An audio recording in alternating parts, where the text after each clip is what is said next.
These games are going by quick. That game one was so exciting. Here we have it. Game number 2 is before us now. So don't get your hopes up too high, though. We do know Mongrel and Mr. Savage are contested. Last time around, it was against Edgy. Should Edgy decide to land on them once again, and there's a little bit of a battle there, that was way closer than I think any Mongrel and Mr. Savage fan would have liked. However, they've proven that if they can get past the drop, they can perform very, very well. So let's watch this battle go down here. Mongrel is going to be up top, Savage down at the bottom, and again, Savage gets beat on the drop here, and it is up to Mongrel to go ahead and try to find the first elimination, but I'm not sure if he's going to be able to. Savage with no weapon, forced to run away here and kind of tail back to his teammate, and a mistake was made. I think Edgy jumps off the ledge there, and he actually gets taken out. What a great cover, though, from Mongrel. Now it's all down to death, whether or not he can actually try and fend this position off, but he only had a singular assault to work with, but at the same time, sometimes that's all it takes. An even trade so far here nearly closes it, but one more time, Mongrel making it happen. And this time, he won't even have to go for the reboot outright, MDF. He's able to just get the revive off. He's got no builds. He's not safe yet. Right? He knows it. He's like, yeah, I'm not staying outside. Not a chance. Imagine he threw him through the doorway. The way that it opened up. It just chucked his teammate out. This is so close. It doesn't get any closer than that, y'all. Right there, Mongrel and Mr. Savage get to see more of the tournament game. Wow.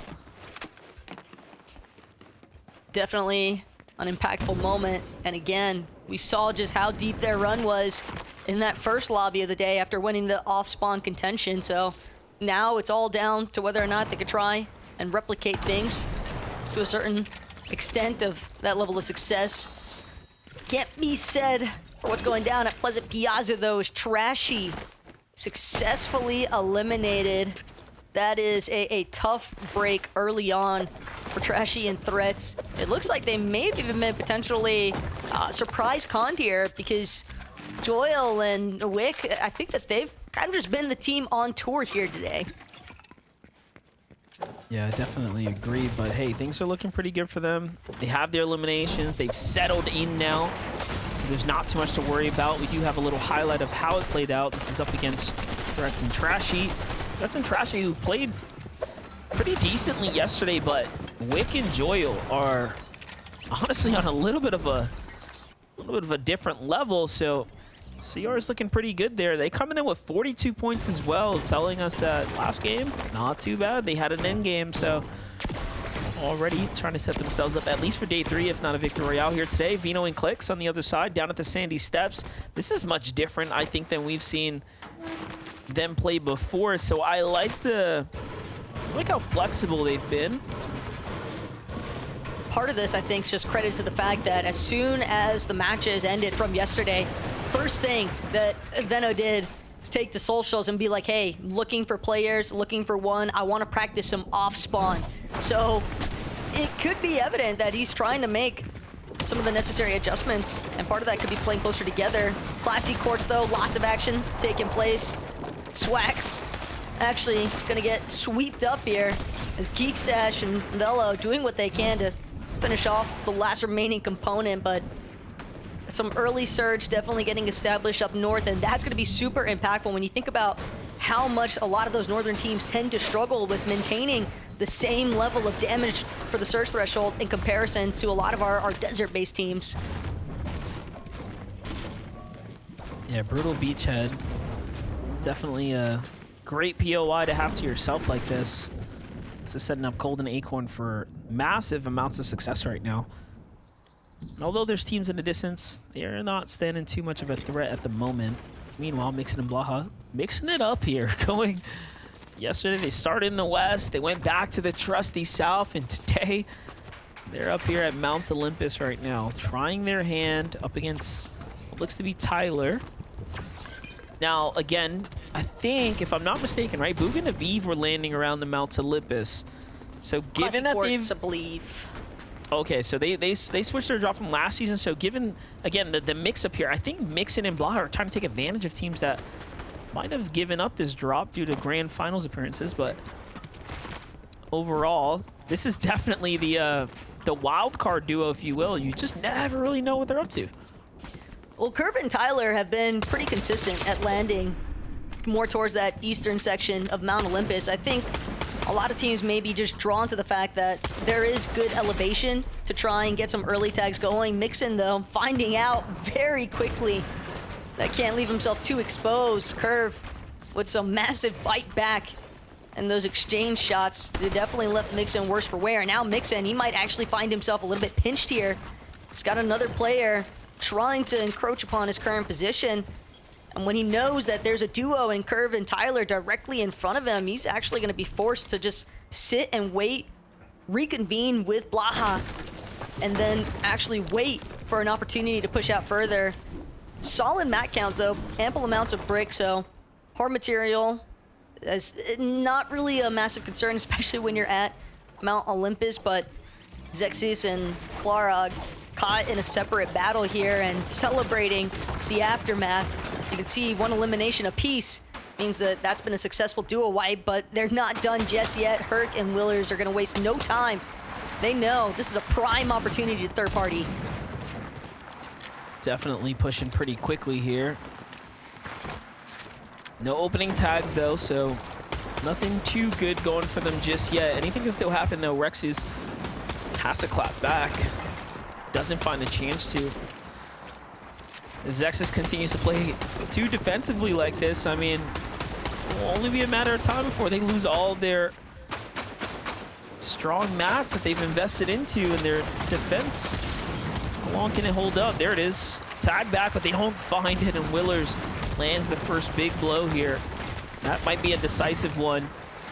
So they're getting backed into a corner here slowly but surely, Taco. They are just forcing Zexis and Klarog to expend every single one of their mats at this point. Trying to do everything they can, but there you go. Beautiful shots there from Zexis is finally going to buy him a moment to get off that last small shield potion. Now, instantly jumps up.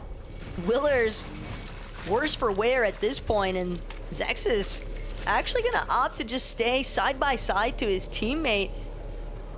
It's kind of clear that Willers and Herc, they came looking for the fight. They were hoping to find it before the team actually had a chance to heal, but now that opportunity all but lost, and they're going to be forced to just bail out entirely. These teams just opted to go their separate ways. I really respect that Zexis was like, all right, we got some great tags. We backed them off. Hopefully they leave us alone. And hey, they earned the respect from Herc. Henpen and Pump. Last game did a really good job finding early eliminations, playing extremely strategically, but this time around the pressure's coming in. And he is just trying to turbo build his way through the defenses there. It does hold up for a second, but he is down to wood material. So pressure starting to build up here.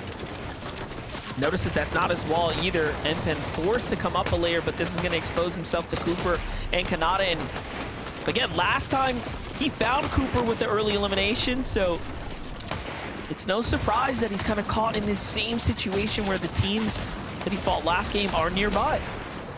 Wow, Batman, Booga, and Rapid are also here joining the fray. This is a really early rotate for them as well. Looks like they've kind of gauged, hey, there's a lot of Slurp Cacti near Nitrodrome. We can expect to find ample amounts of players there as Pong getting completely chased out. Those Underworld Dash is going to help confirm that distance is shortened as much as possible. And sure enough, one final 100 DMR shot to close things out. Batman, Booga, and Rapid now with two relatively early eliminations, a very solid materials count. This is a nice setup for their mid game.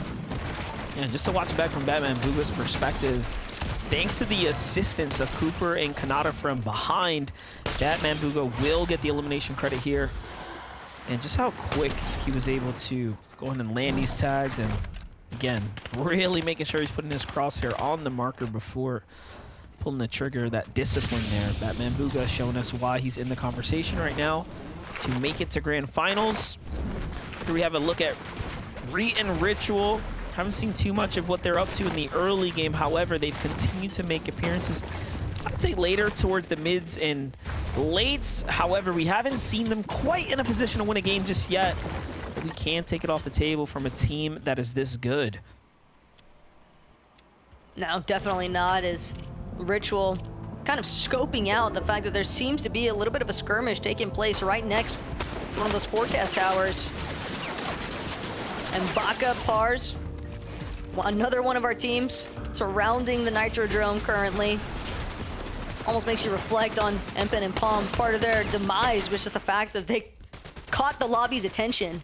You saw Empen trying to throw up builds as quickly as possible, but when you're forced to expend all your materials, when you see a metal surge tower, Kanata, Cooper, they're still willing to apply some shot pressure, but Baka and Pars have claimed a good amount of space right next to that Nitrodrome. Kanata still looking for tags here. Unfortunately, was aiming a little too high before that. This time, makes the adjustments needed. Cooper getting tagged up here, trying to exchange with another team. It's not quite going their way.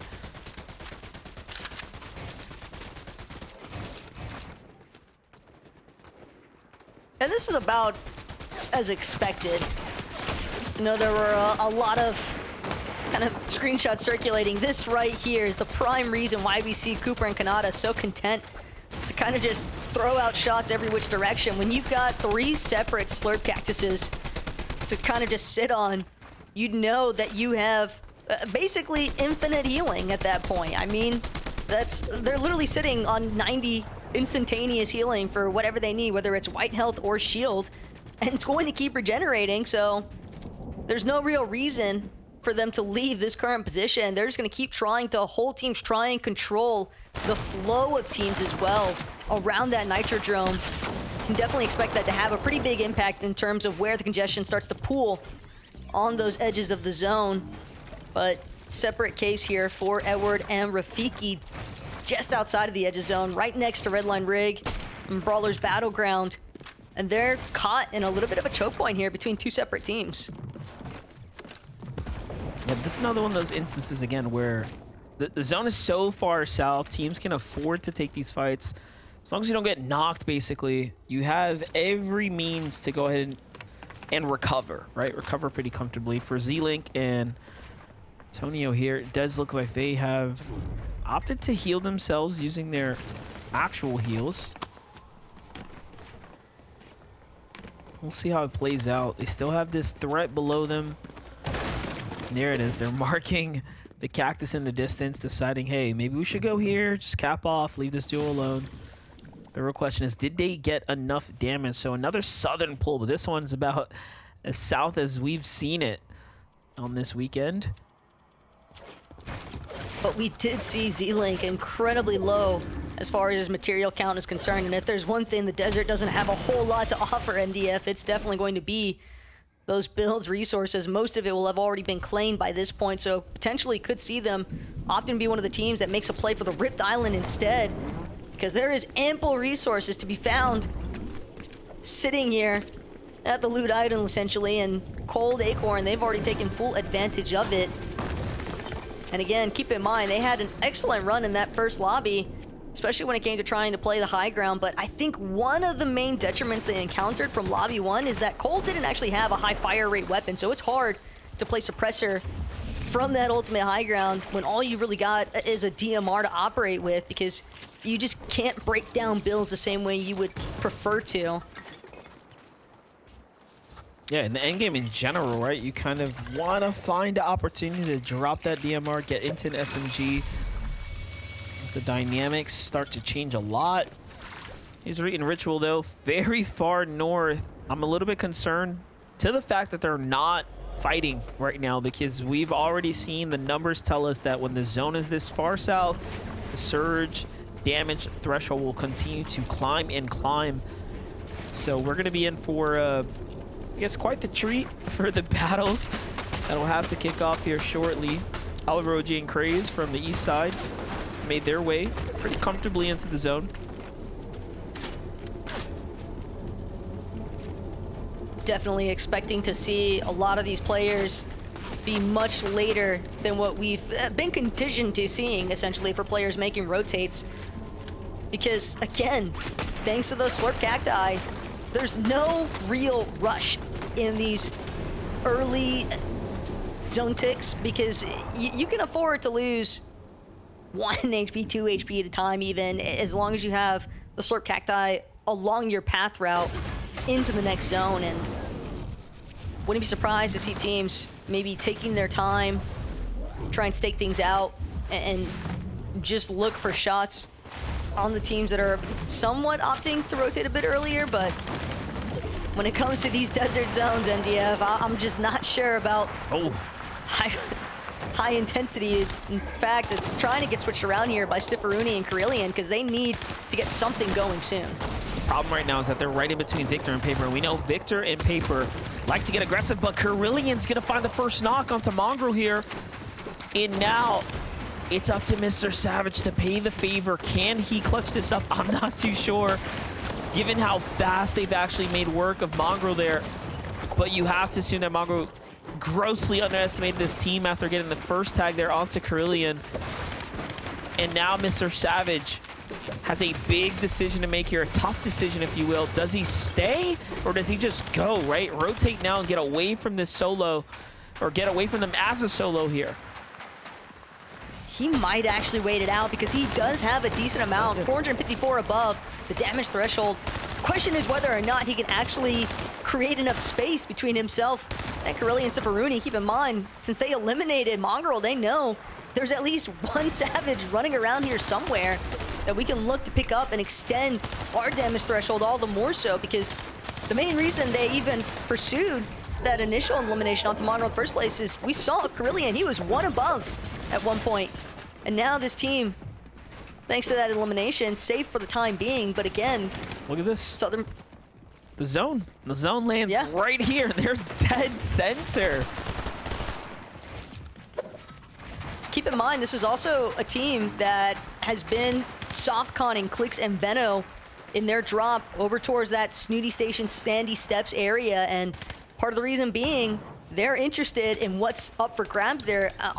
Depending on the spawn rate, it's going to be the Forecast Tower.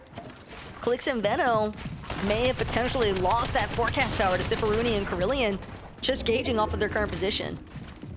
I would not doubt it. They are way too positioned to be a coincidence, it feels like at this point. But Curve and Tyler got a knock, and then into the box they go. Double nitro push. It's going to make quick work of any builds that stand in their way. Trying to get Victor here. That means Paper is, of course, going to be one of the casualties. This time we have Alex and Worthy in the end game making their appearance known here. Sightlines on that second layer make it not safe at all. So this is one of the few times where staying on the low ground, even a lower profile, is probably going to be the better decision. Look, Victor trying to find anything here.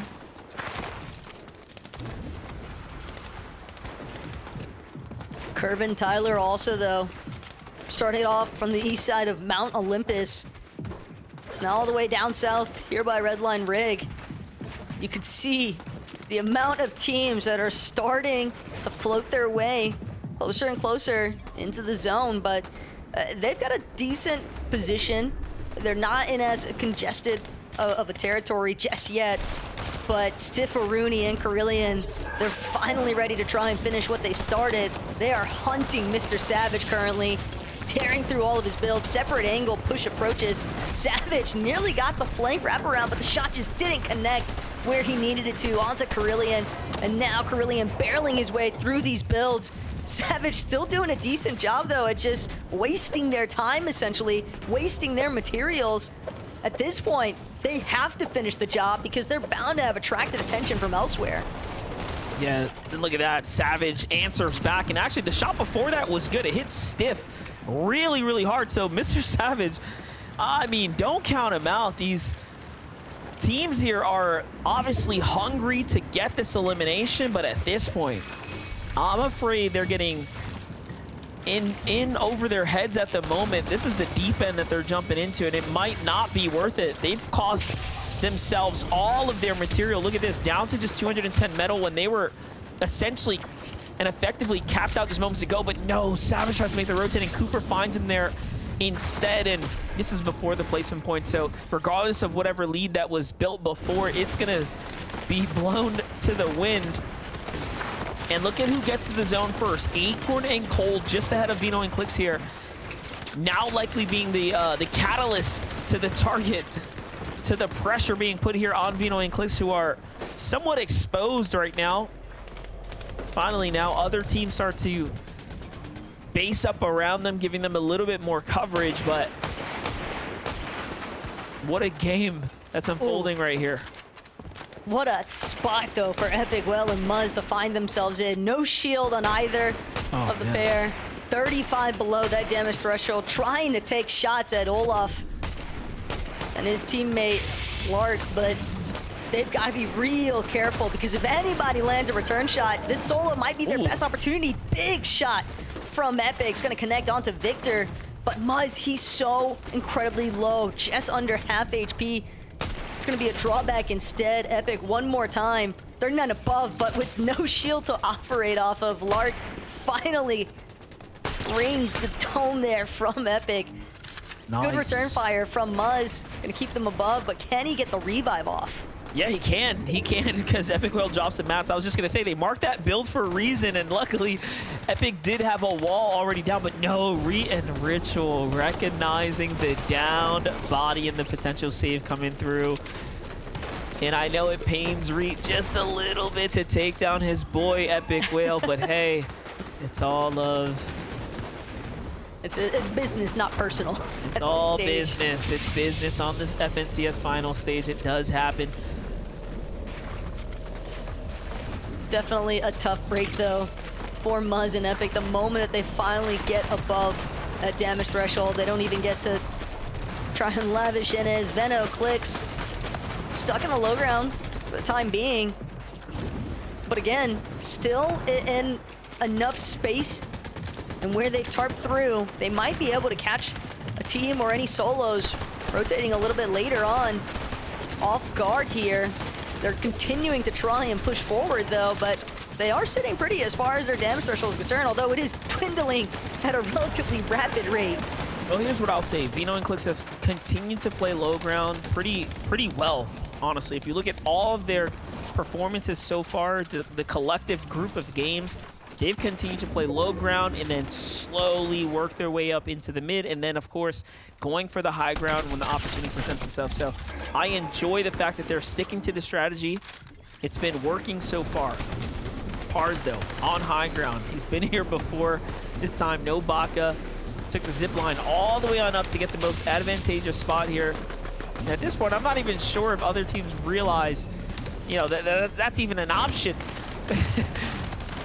Wow. 2 eliminations, though, in total for Cold and Acorn, and yet over 1,500 damage above the surge threshold. Turtle Tavern nearly met his fate for the likes of Cold, but instead, different player able to pick him off. It's going to go to Worthy. Oshi still holding strong here. Miro and Pink, though, they are in a world of trouble here as Cold swaps out that DMR for the Thunderburst. He's pushing immediately into the box. Pink trying to throw up a ramp, trying to bide some time. Miro, Pink forced to fall back one more box, but it's all about making sure that they can even stay on pace. They want to stay ahead of the congestion that's really starting to build in that low ground. Look at this, Reet and Ritual taking a little bit of momentum they built off of Epic Whale and Muzz to take it to the high ground now, and they haven't a realistic chance here at winning this game, but first they have to solidify this high ground spot. But how do you do that when others are crash padding up?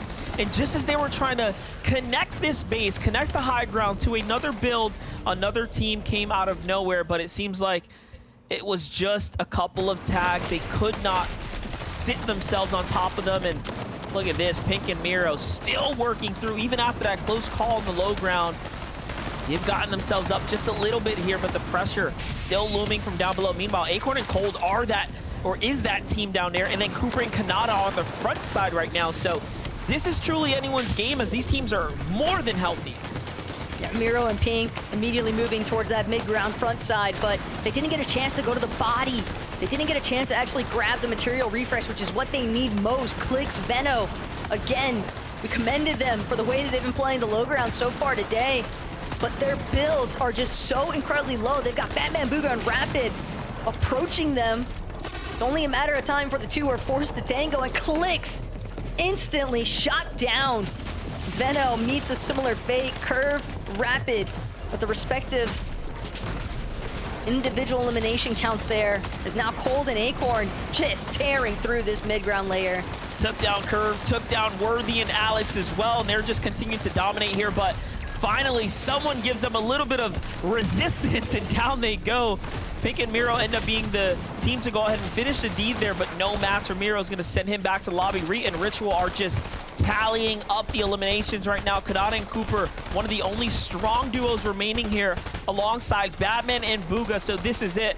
A 2v2v2 situation going on right now. Batman, Booga, and Rapid being the one team down low. So you have two teams that come from NA West and one of the best representatives, of course, on the NA East region before the merge, all going head-to-head right now here on Central. This is what makes this so exciting.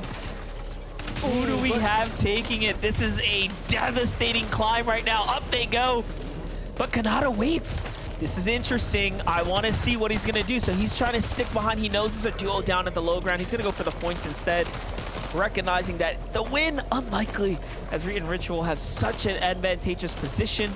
They're just going to be waiting for Batman, Booga, and Rapid, who they're not going to have. They gas out in the end there. What a fantastic recovery, though, from Ritual and Reet, because when we first checked in with them on the high ground, they were incredibly low. Those shields have been cracked, and it's largely credit to all those teams just kind of jumping up to challenge the high ground off of those crash pads, and yet they still found their moment to breathe. They got the relief that they needed, suppressed those teams, and were the only team able to actually hold down the high ground at the very end. That positioning was just too strong for Batman, Booga, and Rapid or Cooper and Kanata to deal with. Yeah, you know, in the end, Ritual's defense, while Reet was trying to go ahead and solidify the positioning, honestly was the difference maker here. Take a look back at it. Ritual just had the angles, and they were lighting up everyone. At this point, though, it was the Fortnite. You know, the Fortnite gods took over, right? What can you do? I would have liked Kanata to go up to the high ground. It could have kept it close, but also the decision to go back, try to earn points, it was smart. Reet and Ritual, congratulations. Game 2, locked and wrapped. They will go to the grand finals. And just like that, we are powering through the games here. NA has been so exciting, and it will continue to remain so. So give us a little minute, and we'll be back after this break.